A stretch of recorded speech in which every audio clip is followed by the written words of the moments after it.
le directeur général. Tous mes respects, Mais excellent. il faut de la gymnastique pour arriver chez vous. C'est la division. Ouais. C'est la diffusion. Thank you for He the- speaks, his English is... Okay, thank you very much. Ça va bien? Ça va? Madame, how are you? Good, good. Okay, thank you. Thank you very much. Vous félicitez vraiment pour tout ce que vous faites, pour les efforts que vous fournissez pour pouvoir nous livrer les informations. Nous avons besoin des informations. Donc, je voulais commencer par ça. Je veux dire aussi, le deuxième point que je voulais dire, c'est que ces derniers temps, que ce soit aux États-Unis, que ce soit ici, que ce soit en Europe, nous avons dans nos démocraties, nous avons l'exécutif, le judiciaire et le législatif. D'habitude, on pense à ces trois pouvoirs comme vraiment le socle de la démocratie. Mais ces derniers temps, on parle de vous, le côté média, comme un autre pouvoir. On n'a pas de nom pour ça jusqu'à présent dans la démocratie traditionnelle, mais il est grand temps qu'on trouve un nom là-bas. Parce que le pouvoir que vous avez, vous, RTS, vous, médias, vous, la famille, la grande famille en général, c'est vraiment incroyable. Et c'est surtout dans des démocraties libres comme chez nous. Donc, nous commençons à peser ce pouvoir-là et donner le droit à ce pouvoir comme un pouvoir aussi. Vous savez que le vendredi passé, je crois, les 37 ministres des Affaires étrangères africains étaient invités à Washington, où ils se sont rencontrés avec notre ministre, leur homologue américain. Et là, il s'agissait de 3 points. Nous avions d'un côté investissement et commerce, nous avions bonne gouvernance et nous avions sécurité, la lutte antiterroriste. Donc, pour vous dire que pour nous, aux États-Unis, les priorités du gouvernement Trump, c'est d'abord la sécurité nationale, la prospérité économique et l'idée coiffée par la bonne gouvernance. Donc, quand nous parlons des relations, ce que nous voulons essayer de faire, c'est de voir comment la sécurité nationale du Sénégal, la sécurité nationale des États-Unis vont ensemble. Nous voulons voir comment la prospérité économique du Sénégal et la prospérité économique des États-Unis d'Amérique vont ensemble.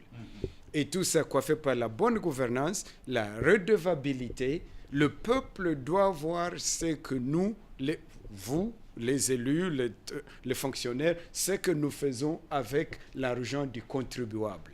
Donc nous sommes là nous sommes très très très contents de nos relations entre les États-Unis d'Amérique et le Sénégal. Et la dernière fois que j'ai rencontré son Excellence le président de la République, M. Macky Sall, on s'est dit oui, les relations sont au beau fixe, sont bonnes, mais il faut upgrade a little bit, increase, à cause de la excellente performance au premier compact, qui était 240 milliards de francs CFA, que le Sénégal s'est positionné et est devenu éligible pour développer un deuxième compact. Donc, la décision, ça sera d'ici vers la fin de l'année prochaine, mais on est en train de travailler sur ça. Donc, un compact, ça veut dire qu'on se met d'accord. Voilà ce que je veux faire. Vous, amis, est-ce que vous êtes d'accord? Et nous, on dit, mais ça, est-ce que ça aide la population? Ça aide le Sénégalais moyen, etc., etc. On se met d'accord. On dit, oui, on va développer ça et ça et ça et ça. Et pour le deuxième, je crois, on compte se concentrer beaucoup plus sur l'énergie. Donc, nous voulons voir comment le marché sénégalais peut s'ouvrir aux Américains, aux investisseurs américains. Et ça, nous espérons qu'avec les investisseurs, l'arrivée des investisseurs américains, la création d'emplois va suivre, qui est une priorité pour le pays. Donc, nous avons d'un côté le plan Sénégal émergent, nous avons de l'autre côté la prospérité économique que le président Trump et le gouvernement américain veut faire. Donc, ce que nous essayons de voir, c'est comment, où sont les opportunités qui donnent le gagnant-gagnant dans les deux pays. vraiment, cette relation entre le Sénégal et les États-Unis doit continuer à s'accroître. Nous, comme l'a dit votre ministre du Commerce, nous sommes des voisins. Vous pouvez prendre votre petit déjeuner ici et prendre votre dîner à New York. Donc, nous sommes interconnectés. We have to work together. So, this relationship, la relation entre le Sénégal et les États-Unis d'Amérique, doit continuer à s'accroître. Nous sommes très contents de féliciter le Sénégal pour leur leadership au niveau national. Avec d'ici 10 jours, je crois, on va inaugurer l'aéroport international Blaise Diagne. Leadership pour montrer ce qu'on peut faire. Il y a la nouvelle ville Diamniadio qui est en train de pousser comme de champignons. Ça continue à pousser. Donc, leadership au niveau national, leadership au niveau régional. Nous avons vu tous les yeux étaient braqués sur le Sénégal pendant la crise de la Gambie. Et heureusement, alhamdoulilah, ça s'est résolu pacifiquement. Mais on a vu comment le leadership, parce qu'il faut un leadership pour affronter des problèmes pareils. Il faut que quelqu'un puisse dire « This is what we are doing ». Donc, leadership au niveau régional et leadership au niveau international.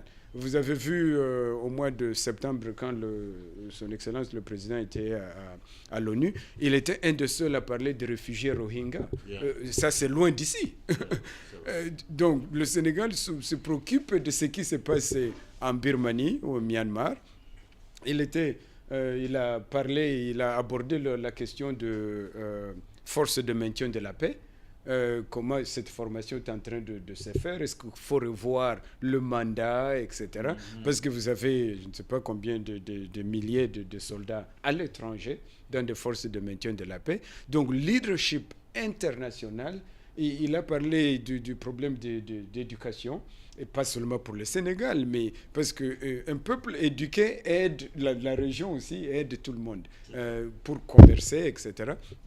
Donc, leadership national, leadership régional, leadership international. Pour nous, c'est pourquoi nous sommes contents de ce partenariat, d'avoir un partenaire aussi fiable que le Sénégal dans la région. Donc, notre engagement avec l'Afrique va continuer. On ne peut pas ignorer, je ne sais pas, j'étais dans une séance une fois où on a mis la carte de l'Afrique là-bas, on a mis autant de pays possibles superposés. L'Inde, la Chine, l'Europe, les États-Unis. On a superposé ça sur la carte de l'Afrique. Et il y avait encore de l'espace. Où on peut mettre d'autres petits pays pour essayer de remplir toute la carte. Donc, on ne peut pas ignorer l'Afrique dans le contexte du monde interconnecté actuel. D'ici, je ne sais pas, les statisticiens ont de notes là. Un quart d'ici peut-être 2030 ou quelque chose comme ça, un quart de la main-d'œuvre et des consommateurs mondiaux seront en Afrique. Alors, on ne peut pas l'ignorer si on veut survivre. Alors, quand on dit 5 des 10 pays, des 10 économies émergentes du monde sont en Afrique. Donc, on ne peut pas ignorer l'Afrique. Donc, la collaboration et le travail avec l'Afrique va continuer. C'est ici où ça s'est fait.